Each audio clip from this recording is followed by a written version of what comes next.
ఇక కాంగ్రెస్ ప్రభుత్వంపై కేంద్ర మంత్రి బండి సంజయ్ తీవ్ర విమర్శలు చేశారు. KCR, Revanth Reddy same to same అని అన్నారు. బీఆర్ఎస్ ప్రభుత్వానికి కాంగ్రెస్ ప్రభుత్వానికి అస్సలు తేడా లేదన్నారు. సెప్టెంబర్ 17పై సీఎం రేవంత్ రెడ్డి మాట మార్చారని అన్నారు. 6 గ్యారంటీలను డైవర్ట్ చేయడానికే హైడ్రా పేరుతో డ్రామా చేస్తున్నారని అన్నారు. విమోచన దినోత్సవాన్ని అధికారికంగా జరపాలన్నారు. రాహుల్ గాంధీ విదేశాల్లో భారతదేశంపై వ్యాఖ్యలు చేయడం సిగ్గుచేటని ఆగ్రహం వ్యక్తం చేశారు. రాహుల్ గాంధీకి టెర్రరిస్టులతో సంబంధాలున్నాయని ఆరోపించారు.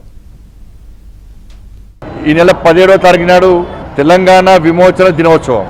సేమ్ కేసీఆర్ బీఆర్ఎస్ పాలన ఎట్లుందో కాంగ్రెస్ పాలన ఎట్లున్నది. కాంగ్రెస్ పార్టీ అధికారం రాకముందు విమోచన దినోత్సవం అన్నారు. అప్పుడు కేసీఆర్ కూడా విమోచన దినోత్సవం అన్నాడు. కేసీఆర్ వచ్చినాక ఏం చేసిండు? విమోచన దినోత్సవం అన్ని పోయినాయి.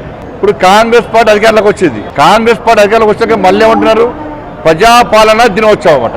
అంటే ఇన్ని రోజులు ప్రజాపాలన కాకుండా ఏం పాలన చేసింది? మరి రాహుల్ గాంధీ గారు అమెరికా పోయి గతంలో పోయి ఏం మాట్లాడారో మొన్న ఏం మాట్లాడో తెలుసు. ఈ రాహుల్ గాంధీ గారి మీద చేసిన వ్యాఖ్యల మీద ప్రజల లోపల తీవ్ర వ్యతిరేకత వస్తుందని భావించిన తర్వాత బీఆర్ఎస్ కాంగ్రెస్ కలిసి ఇప్పుడు కొట్టుకునే స్థాయిగా తిరగాల.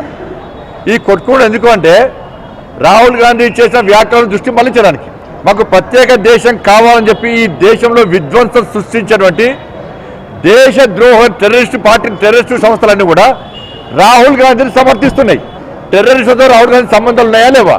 టెర్రరిస్టుల మద్దతు తీసుకోవడానికి రాహుల్ గాంధీ ముందుకు వస్తున్నా లేదా?